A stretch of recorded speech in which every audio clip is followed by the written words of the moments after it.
Сәлем баршаңызға достар. Қызықты әңгімелер каналына қош келдіңіздер. Каналға тіркеліп лайк басып пікір қалдырып кетіңіздер. Әңгіме былай болды. Әйелім мен бажамның төсектес болып жатқанының үстінен шықтым. Төреғай ажырасып кетіпті дегенге алғашында сенбеген едім. Өйткені екі баласы бар, тату-тәтті отбасы еді.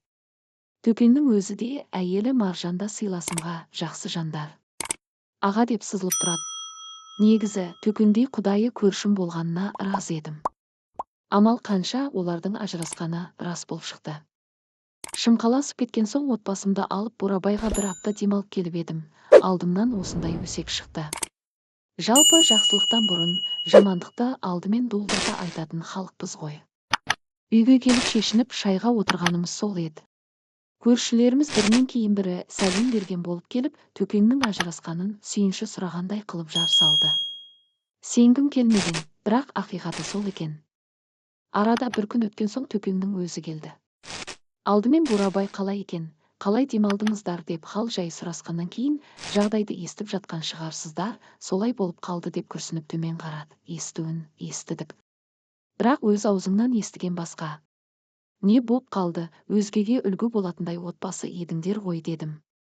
Әйелім бажамның ашынасы болып шықты. Әйел деген қойныңда жатқан сұр жылан, байқамасаң шағып алады деп бекер айтпайды екен. Әйелім нағыз сұр жылан болып шықты деп әңгімесін бастады. Төкен әйелім бажамның ашынасы болып шықты. Үстінен түстім. Ұстап алдым. Жағдай осы. Ондай әйелмен қалай өмір сүруге болады? Сіңілісі үйленіп тойға барып келген соң, әйелім кәдімгідей өзгерді.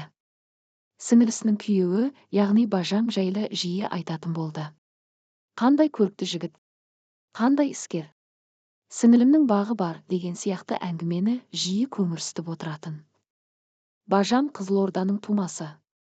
Шымқаламен екі орталыс емес. Әйелім сіңілім айтып қалыпты, бүйтіп қалыпты деп Қызылордаға жиі баратын болды. Одан көңіліме ешқандай күдік келген жоқ. Сөйтіп жүріп жаттық, бажам да түрлі сылтау айтып Шымкентке жиі келгіштеді. Кейде үйге қонып апталап жатып қалады.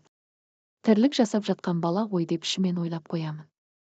Бажам келген кезде әйелім гүл-гүл жайнап кетеді. Маған пісірмейтін тамағын пісіріп ішіп отыр, алып отыр деп ішіне түсіп кете жаздайды. Бажамды әйелім қатты сыйлайды деп мен ішімнен риза болып жүретінмін. Сөйтсем ойлары басқа екен ғой. Мен жұмыстың адамымын.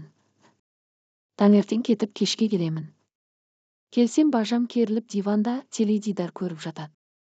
Әйелім айналсоқтап соның жанында жүреді. Бір күні күннің ыстығы өтіп кетті ме, басым ауырып болмаған соң, жұмыстан сұранып түс әлетінде үйге қайттым. Екі балам жазғы лагерде.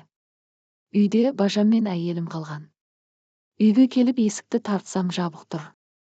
Әйелім бір жаққа, бажам болса өз тірлігімен кеткен болды ғой деген ойда есікті өз кілтіммен ақырын ашып үйге кіргенім сол еді. Жатын бөлме жақтан бір қарбалас басталып кетті. Аяғымды шешпестен жатын бөлмеге ұмтылдым. Көзім шыға жаздады. Тыр жалаңаш әйелім халатын үстіне кие алмай әлек, ал бажам сейсепті беліне орап төсектен тұрып келе жатыр. Шамасы, екеуі де аяқ астымен келеді деп ойламаса керек. Осылайша әйелім мен бажамды төсекте жатқан жерлерінен ұстадым. Мұндай опасыздық бола ма? Бажа емес, арамза екенсің.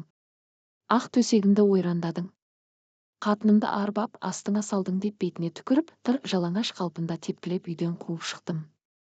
Салдақы осы екен ғой, сенің Қызылордаға жиі барғыштап кеткенің. Көтің әбден қышыған екен, жезөкше.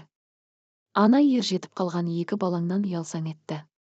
Енді туғандарыңның, ана сіңіліңнің бетіне қалай қарайсың?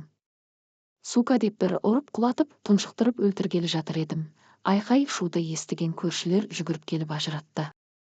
Әйтпегенде ақ төсегімді арамдаған әйелімді расында өлтіріп тастайын деп едім, менде кінә жоқ. Ана бажаң мені арбап, алдап астына салған. Басымды дулап тастады ма, білмеймін. Оның айтқанына көніп дегенін істей беретін күйге түстім. Оның ойнасы болып қалғанымды білмей қалдым. Енді оны үйге жолатпа, кешір мені төлеш, кешір деп жылап әйелім аяғыма оралды. Бірақ кешіре алмадым. Бәлкім, бөтен бір еркекпен жатып ұсталса, бір сәттік сезімнің құрбаны болған шығар деп кешірер ме едім. Бірақ бұл менің бажамның ашынасына айналып тұр ғой. Қалай кешірем? Ал бажам болса, үйге келіп араласып, дәм татып тұрып, осындай опасыздық жасап отыр. Ол екеуін кешіруге бола ма? Жоқ, екі баламда әкеммен қаламыз деді. Әйелімді қуып жібердім. Жүрсін енді қарабет болып. Жаным деген, адал жарым деген әйелімнің істегені мынау, екі аяқты да бажа тату деп жатушы еді, сөйткен бажамның жасағаны анау. Енді кімге сенерімді білмей қалдым. Жағдай осы аға деп әңгімесін аяқтады Төкең. Мен үндемедім. Тек Төкеңнің айтқанын жөн-жөндеп қостай бердім. Сіз не дейсіз оқырман? Әйелдікі түсінікті, жылы сөзге арбалып түсіп қалған шығар. Ал бажаның иттік жасағаны дұрыс па? Каналға тіркеліп лайк басып пікір қалдырып кетіңіздер.